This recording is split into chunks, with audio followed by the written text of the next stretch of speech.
Hey everyone, welcome back to Corporate Decoder, the place where we dive into the world of corporate filings. Today we're cracking open Latham Group's proxy statement, and let me tell you, this one has a few surprises. It's like finding out your neighbor's pool is actually a hot tub in disguise. Prepare for some unexpected turns as we explore what's happening beneath the surface. Latham, the self-proclaimed pool company, wants you to vote on some things at their annual meeting.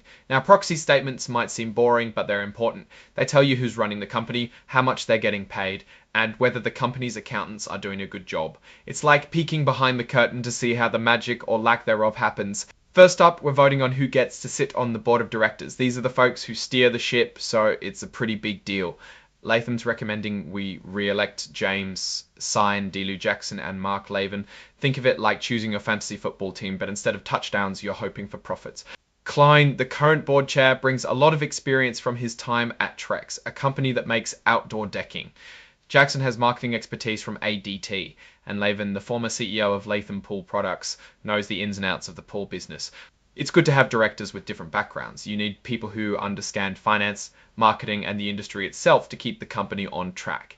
It's like having a well-rounded Avengers team, but for business. Latham is a designee of Pamplona Capital, meaning they have the right to put him on the board because they own a big chunk of the company. It's their privilege since they are major stockholders. This agreement also gives Pamplona some say over who sits on the committees within the board, which is important to know. Next, we're asked to approve the company's choice of accountants, Deloitte and Touche.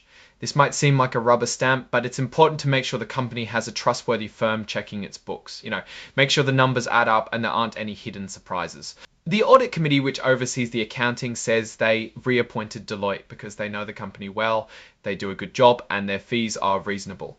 It's like sticking with your favorite barber because they always give you a good haircut.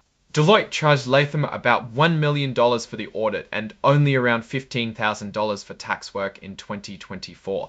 It's important that the audit fees are much higher than the tax fees. You want to make sure they're actually being an auditor, not just helping with taxes. Now, let's talk about the money people are making.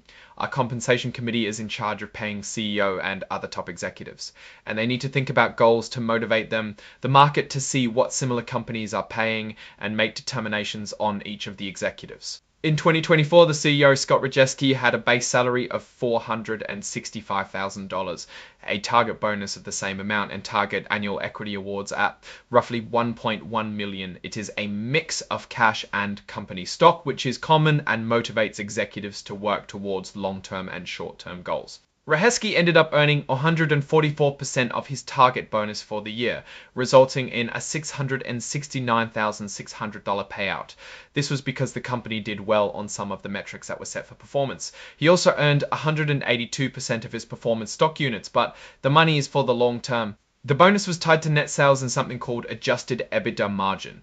Net sales measured if sales were high enough, which did well, but also adjusted EBITDA margin, basically how efficiently the company is turning revenue into profits. The company's overall compensation policy says the goal is to keep qualified people at the company and that they should have incentives to improve company goals and the value of the stock. Now let's talk about the company's governance. It has an independent board with only 1 of 8 directors not being independent, which is good. Good to see they have no dual classes of common stock, no poison pill, and that directors can't hedge or make short sales. It's good to know these no-nos of corporate governance are actually being followed, which keeps the board honest. Latham has an ESG program focusing on being environmentally responsible and having good relationships with employees and stakeholders.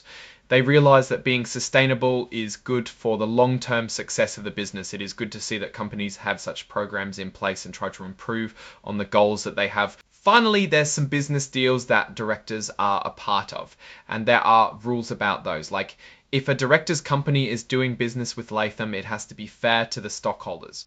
Pamplona and Winchurch, 2 big stockholders, get reimbursed for expenses related to overseeing their investment in the company. It is good to know that the fees are not huge, but being in the thousands of dollars, not millions still, what does this all mean?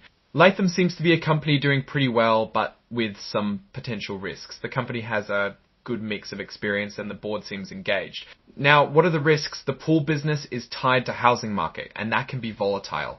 The company has to keep innovating and staying ahead of the competition, and there are risks with relying on key suppliers. There is also something about the stock price being so low that it could affect their Nasdaq listing, and that their profitability may be affected by seasonality and weather conditions. Overall, Latham is a company with potential, but it's not without its challenges. The company's success depends on staying innovative, managing costs, and navigating the ups and downs of the market. This company is worth keeping an eye on for sure. Thanks for watching. If you found this decoder ring useful, hit that like button, drop a comment, and subscribe for more deep dives into the world of corporate filings. See you next time.